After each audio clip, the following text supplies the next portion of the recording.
Hello, this is the My Artifact episode number 466. आजची तारीख आहे 10 जून 2016. आता वाजले करीब रात्रीचे 9:30. यस, बहुत जास्त थकलो आज. थकलो म्हणजे जॉब करून नाही रे.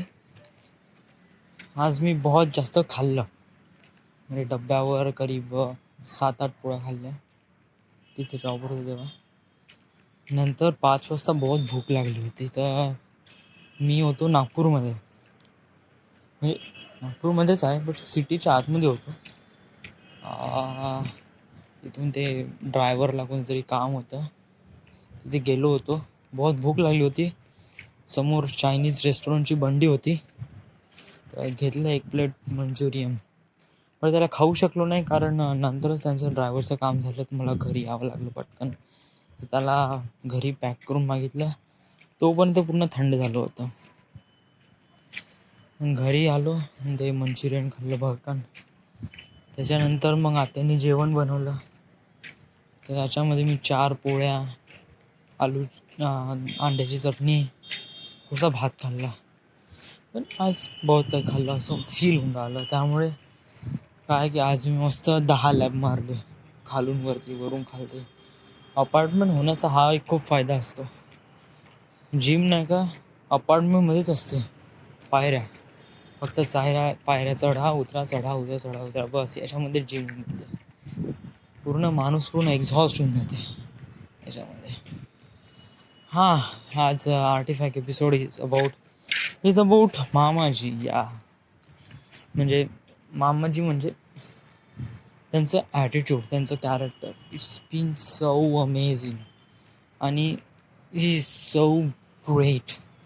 म्हणजे हे नाही का ते म्हणजे मामाजी म्हणून ऑफकोर्स म्हणजे मी त्यांना इतका काही लाईक नाही करत आणि त्यांना पण इतकं जास्त हेट पण नाही करत.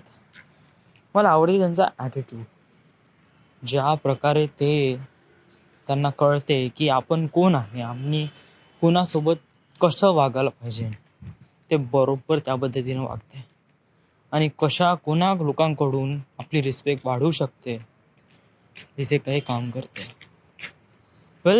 माझे मामाजी म्हणजे आत्ताचे मिस्टर, ते एक खापरखेडा पॉवर प्लांटमध्ये सिक्युरिटी प्रेसिडेंट आहे, म्हणजे सुरक्षा अधिकारी.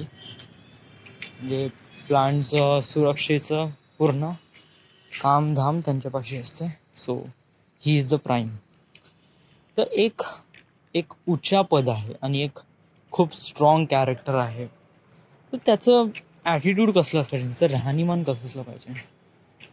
बिलकुल टाईट कपडे, नेहमी रागत नाही पण नेहमी शांत स्वभावानी, आणि जे पण डिसिजन घेईन ते एकदम फुल विश्वास आणि confidence. He is so great. मला वाटतं हा त्यांचा नाही का ॲटिट्यूड नाही आहे जन्मापासून, ऑफकोर्स नाही, कारण पलक पण त्यांच्याच स्पीसीसमधला आहे. म्हणजे पलकमध्ये पण जे जीन्स आहे ते मामाजीमध्ये पण आहे. आणि पलकचा स्वभाव कसा आहे, खेळता आहे, म्हणजे खेळूळता आहे. तर हे एक प्रकारे वय आहे त्याचं. तो वय आता तो 8-9 वर्षाचा आहे आणि त्याचं वय आहे का खेळणं पाळणं कूदणं वगैरे, राईट. मामाजी पणचं असंच असावं, राईट. कोणीही एकदम पैदा होऊनच शिकून नाही येत, तो शिकते हळूहळू, आणि मामाजीने त्याप्रमाणे शिकलं. कोणताही पर्सन असो त्या प्लांटमध्ये उरकुड्यांना साहेबच म्हणतो. उरकुडे साहेबांचा भांचा साहेब. So great. जेव्हा ना त्यांच्या इच्छा जातो ऑफिसमध्ये, तर सगळे ऑफिसर आणि जे त्यांच्यासोबत काम करणारे कलिग सगळेजण साहेब, जय हिंद. आणि जेव्हा पण त्यांच्या गाडीवर बसतो तर ते वॉचमॅन येतात आणि जय हिंद. सब रिअली बिग ऑनर जेव्हा नाही का कोणी अशा प्रकारे हे करते, म्हणजे रिस्पेक्ट देते. म्हणजे आणि त्यांनी ते मिळवलं पण आहे आणि त्यांच्या ह्याच्यामध्ये ते ताकद पण आहे. ओके, हे झालं त्यांचं खूप चांगले पार्ट, राईट. आता मी यांचे वाईट पार्ट तर गिनवत नाही बसत, कारण काय कारण याचं मला काही करायचं नाही. तर यापैकी यांच्यातून मला मामाजीकडून काय शिकायला भेटते, बहुत चांगली गोष्ट आहे. प्रत्येकाकडून आपण काही ना काही शिकलं पाहिजे आणि ते खूप इम्पॉर्टंट आहे. तर मामाजीकडून आपल्याला काय शिकायला भेटते, नेहमी शांत राहा. कोणतेही डिसिजन चांगलं असो किंवा वाईट असो, किंवा कोणताही रिझल्ट चांगलं असो किंवा वाईट असो, त्याच्यावर एकदम क्विक रिॲक्शन घ्यायची गरज नाही असते. म्हणजे एकदम क्विक रिॲक्शन घ्यायची गरज नसते. शांत, कीप इट काम. आणि रिॲक्शन कोणावर घ्यायची हे माहीत करायला पाहिजे. म्हणजे गलती कोणाची आणि आपण तेल टाकून आलो कशावर, म्हणजे असं नाही झालं पाहिजे. काम, शांत राहा, फोकस कर, कमी बोल. नेहमी ॲटिट्यूडमध्ये राहा. म्हणजे हा बंदा आपल्या खालचा आहे ना, तर बस त्या बंद्याला त्याच्या खालच्या प्रमाणेच वागणूक द्यावी. बिलकुल असं नाही का, हा बाबू तू ड्रायव्हर आहे मग कसं, हा दे थोडासा खर्रा, व्हॉट इज दॅट. म्हणजे हे लायकी आहे का? मग डिफरन्स काय राहतो ड्रायव्हर आणि तुम्ही सुरक्षा अधिकारी, फरक काय? नथिंग. हेच ॲटिट्यूड आहे. ड्रायव्हर सोबत ड्रायव्हर, बाबू तू गाडी आहे, गाडी चालव, यस.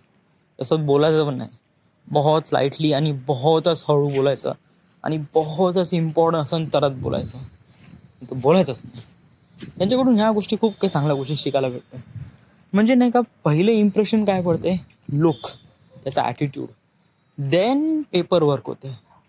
पेपर वर्कमध्ये कोण किती कमी आहे किती जास्त आहे ते मागे पुढे तर होतच राहते. मामाजी काही खूप जास्त शिकून वगैरे नाही आणि खूप जास्त जिनियस वगैरे पण नाही ऑफकोर्स, पण त्यांच्यात ॲटिट्यूड परफेक्ट आहे. आणि माणसाची ओळख त्यांच्या ॲटिट्यूड, राहणीमान नावरूनच कळते. जेव्हा एखादा बंदा ज्याच्यावर फोकस असन, त्याचा ॲटिट्यूड बहुत स्ट्रॉंग असन, फुल ऑफ कॉन्फिडन्स असन आणि सगळेजण त्याची रिस्पेक्ट करत असेल ना, तर इवन कोणी पण नवीन असो ना, ज्याला माहीत नाही का हा बंदा कोण आहे, तो पण त्याची रिस्पेक्ट करायला लागते. Yes, it is so good. मी एवढ्या चांगल्या चांगल्या गोष्टी आज काहून गिनवून राहिलो. मामाजी तर मी यांना खूप वर्षापासून ओळखत आहे. तो व्हाय ॲक्च्युली मी यांना एवढं चांगल्याने ओळखत नव्हतो. आणि यावेळेस आता त्यांच्याच पॉवर प्लॅनमध्ये काम करत आहे, तर त्यांच्या आसपासचा जो अवतीभोवती सराउंडिंग एरिया आहे, ते कशाप्रकारे ते ट्रीट करतात, ते पीपल्स साहेब त्या उरुकडे साहेबांना कशाप्रकारे ट्रीट करतात, कशाप्रकारे त्यांना रिस्पेक्ट देतात, त्यावरून नाही का बहुत प्राऊड ऑफ होते का माझ्या फॅमिली रिलेशनमध्ये असा कोणी बंद आहे ज्याच्याकडून मला खूप काही शिकायला भेटते. सो हेच द ग्रेट. माझे मोठे वडील यांच्यामध्ये ताकद खूप आहे. कशात? डोक्यात, राहणीमानात नाही. यस, म्हणजे माझे मोठे वडील बहुत शिकून आहे बरं. ऑफकोर्स ते सायंटिस्ट आहे DRDOमध्ये. म्हणलं तर ही जर रिअली बिग आणि HR पण आहे DRDOचे, तर it is so great position आहे. पण त्यांचं राहणीमान कसं आहे, बिलकुल माझ्या वडिलांसारखं. माझे वडील कसे असेच गळल्या फळले वगैरे राहते, खर्रा खाते वगैरे वगैरे, बिडी बिगे, त्याचप्रमाणे. त्यामुळे का त्यांचा ॲटिट्यूड थोडा कमी झाला. ते बहुत जास्त बोलते आणि बिनकामाचं बोलते, त्यामुळे पण त्यांचा ॲटिट्यूड हळू कमी झाला. जे लोक बहुत कमी बोलते ना, त्यांचा ॲटिट्यूड किंवा त्यांची रिस्पेक्ट जास्त असते ॲज कम्पेअर टू, आणि त्यांच्या शब्दांना वजन असते. जे कमी बोलते त्यांना शब्दांना वजन असते.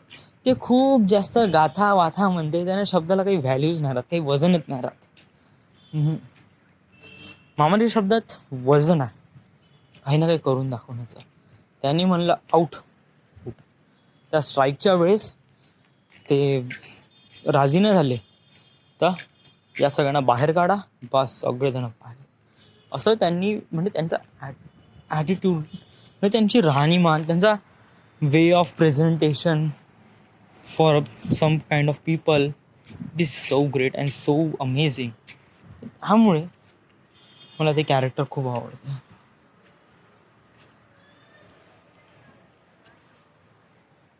हे तर झालं.